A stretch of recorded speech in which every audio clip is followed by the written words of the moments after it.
Halo semuanya, bismillahirrahmanirrahim. Assalamualaikum warahmatullahi wabarakatuh.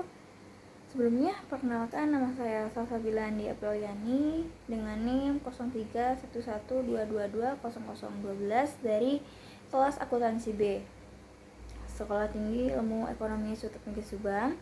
Dan di video kali ini saya mau sedikit menjelaskan. Ini tuh materi yang pernah dibahas di pertemuan-pertemuan kuliah sebelumnya dan juga pernah dipelajari juga bersama di kelas bersama Bunda Bu Sri sebagai dosen pengampunya. Di sini saya membawakan materi mengenai peran pemangku kepentingan yang waktu itu pernah dibawakan oleh kelompoknya Teh Intan Permatasari dan juga Teh Jelita. Oke, next aja. Nah, di materi kali ini kita tuh bakal membahas tentang tanggung jawab korporat, akuntabilitas dan pelaporan korporat, terus pengakuan dan penghormatan terhadap kepentingan para pemangku kepentingan. Yang ketiga ada peran aktif korporat dalam memberantas korupsi dan melestarikan lingkungan. Yang keempat, penyaluran pengaduan oleh pemangku kepentingan terhadap kemungkinan pelanggaran etika atau aturan orang dalam korporat. Dan yang kelima ada studi kasusnya.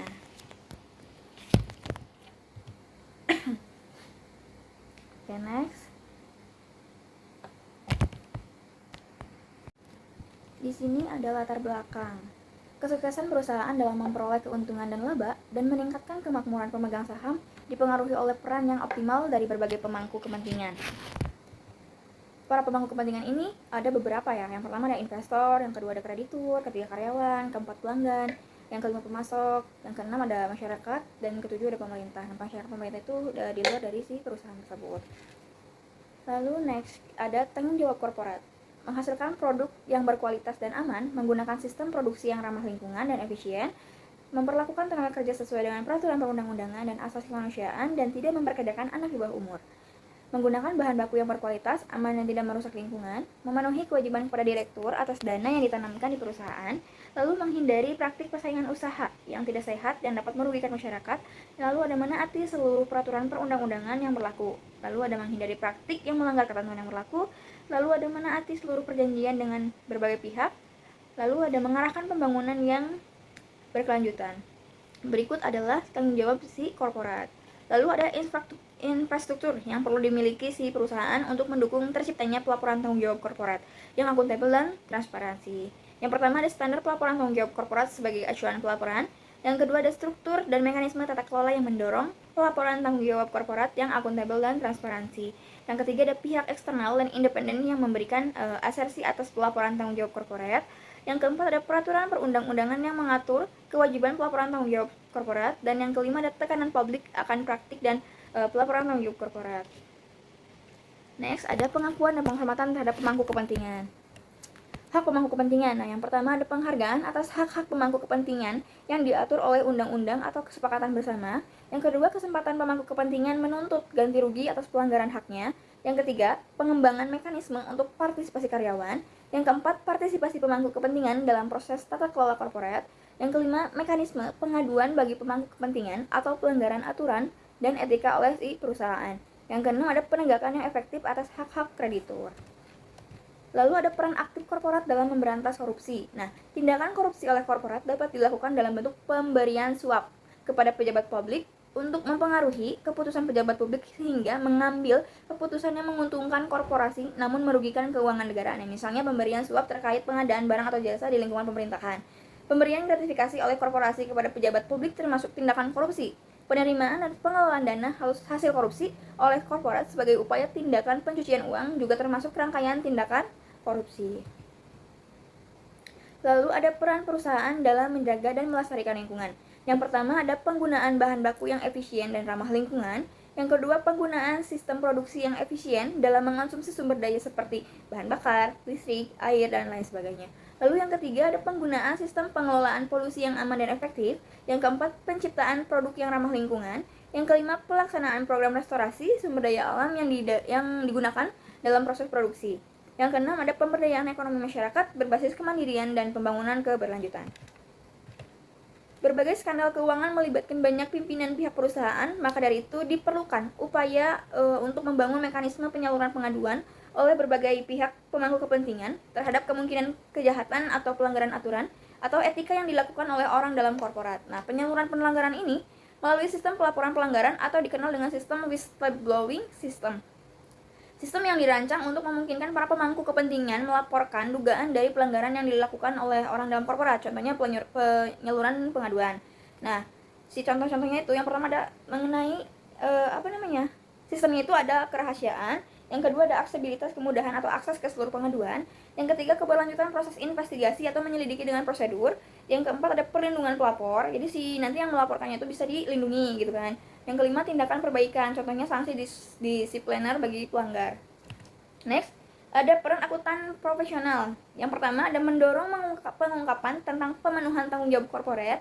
Kedua, membangun sistem pengendalian internal perusahaan yang menjamin ketaatan perusahaan terhadap peraturan, perundang-undangan, kontrak perjanjian, serta norma-norma yang berlaku. Yang ketiga, membangun sistem yang menghubungkan remunerasi karyawan dengan kinerja jangka panjang perusahaan sehingga dapat meningkatkan partisipasi si karyawan dalam tata kelola perusahaan. Yang keempat, membangun sistem informasi yang menjamin pengungkapan informasi yang tepat waktu dan andal kepada seluruh pemangku kepentingan. Lalu yang kelima, membangun sistem whistleblowing yang andal dan aman bagi para pihak yang menjalankan peran sebagai whistleblower dan informatif bagi pihak berwenang untuk menindaklanjuti informasi yang diperoleh. Yang keenam, mendorong pengungkapan informasi yang relevan dan andal dalam kerangka penyelesaian kebangkrutan perusahaan untuk melindungi para pemangku kepentingan khususnya si kreditur. Next. Nah, lalu di sini ada studi kasus mengenai kebocoran pipa minyak milik PT Pertamina pada tahun 2018 di Balikpapan. Sebentar, laptop saya agak nge-lag, guys. Nah, di sini ada videonya, kita coba tonton. Kepolisian menemukan penyebab tumpahan minyak di perairan Balikpapan, Kalimantan Timur. Polisi menemukan kerusakan jaringan pipa di kedalaman 25 meter di bawah laut. Polisi menemukan penyebab pencemaran minyak di perairan Balikpapan. Pencemaran terjadi akibat kesalahan jaringan pipa milik Pertamina dari Lawe-Lawe menuju Balikpapan. Jaringan pipa patah di kedalaman 25 meter dari bawah laut dan menumpahkan cairan bahan bakar. Tumpahan limbah ini terjadi sejak Sabtu lalu dan menyebabkan kebakaran di perairan Balikpapan. Kepolisian masih menyelidiki penyebab patahnya jaringan pipa Pertamina dan mengamankan barang bukti berupa pecahan pipa untuk dilakukan uji laboratorium. Hingga saat ini, polisi sudah memeriksa 11 saksi termasuk pihak Pertamina dan saksi mata. Akhirnya setelah kita melakukan penyelidikan ini, kami dengan pihak Pertamina bisa menemukan ternyata itu adalah akibat dari Pak Pertamina itu yang putus, bukan bocor ya, putus. Nah, penyebab inilah yang lagi masih kami dalami. Sementara, Kementerian Kehutanan dan Lingkungan Hidup mengatakan pemerintah masih melakukan kajian mendalam terkait tumpahan minyak yang terjadi di Teluk Balikpapan, Kalimantan Timur. Pemerintah sudah memastikan ada beberapa biota laut yang terganggu dan rusaknya ekosistem akibat adanya tumpahan minyak tersebut. Saya juga minta Direktur Jenderal Konservasi untuk turun dan mengikuti satwa-satwa apa saja yang terdampak, bahwa sudah ditemukan pesut itu yang mati dan waktu dibedah isinya memang tumpahan minyaknya. Jadi saya kira biar di lapangan kawan-kawan kami, staf kami bekerja sama dengan yang di KKP, karena kan Tumpahan minyak terjadi Sabtu lalu dan menyebabkan kebakaran di Teluk Balikpapan.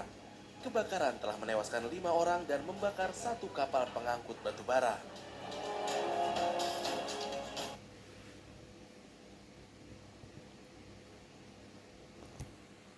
Nah, itu dia videonya yang sudah selesai.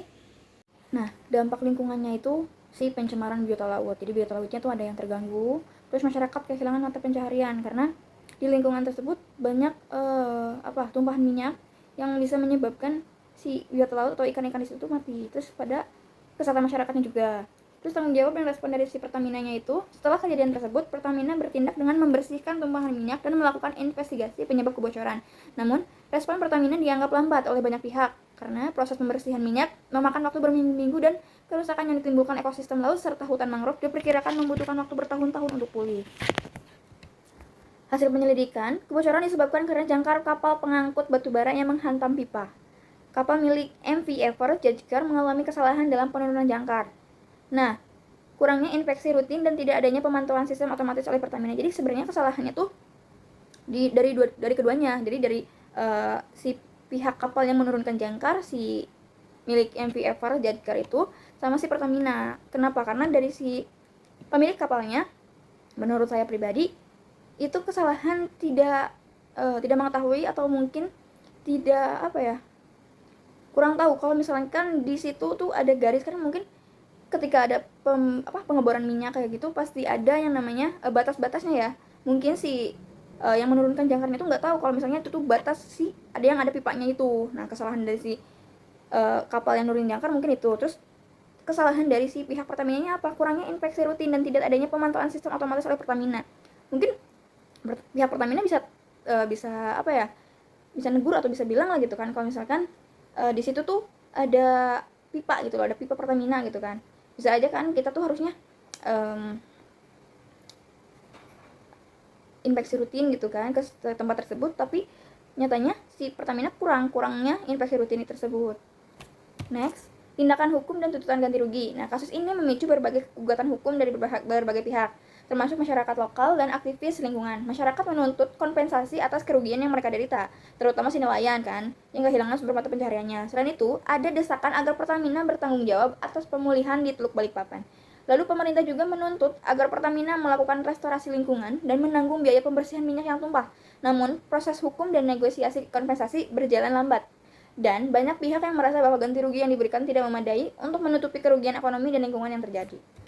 Nah, kesimpulannya, tata kelola perusahaan yang efektif memastikan bahwa kepentingan semua pemangku kepentingan ini dipertimbangkan dalam pengambilan keputusan yang membantu meningkatkan transparansi, akuntabilitas, dan berkelanjutan jangka panjang perusahaan. Pemangku kepentingan juga memiliki peran penting dalam tata kelola perusahaan dengan mempengaruhi keputusan yang diambil oleh manajemen.